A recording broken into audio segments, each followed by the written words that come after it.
प्रथम अध्याय शुक 11 अयनेषु च सर्वेषु यथा भागमवस्थिता भीष्म वे वा विरक्षन्तु पर्वत सर्व एव हि।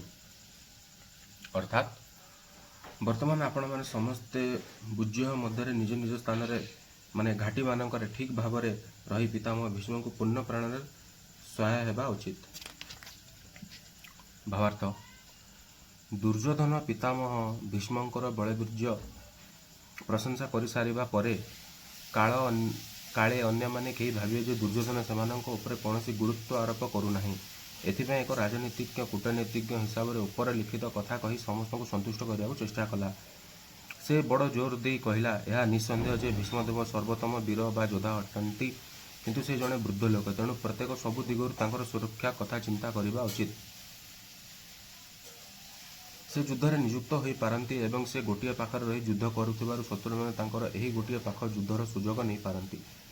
तेणु अन्य वीर मैंने सेमानकर घाटी स्थान मानक त्याग करने उचित नुहे और शत्रु मानक व्यूह भेद करने को छाड़देवा उचित नुहे। दुर्योधन भल भाव अनुभव कले जे कौरव मानकर विजय भीष्मदेव निर्भर करे।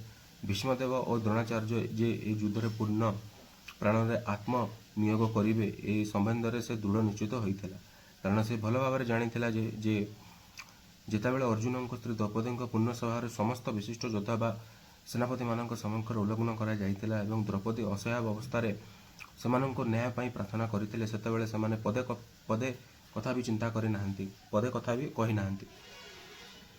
जदि से जानी जे ये दुई जन विशिष्ट सेनापति अर्थात भीष्म और द्रोण पांडव मान प्रति स्नेह सहानुभूति अच्छी, तथापि से आशा करथिला जे वर्तमान समय सेनापति द्वय से समस्त स्नेह सहानुभूति को संपूर्ण रूप दूर करदेवा उचित।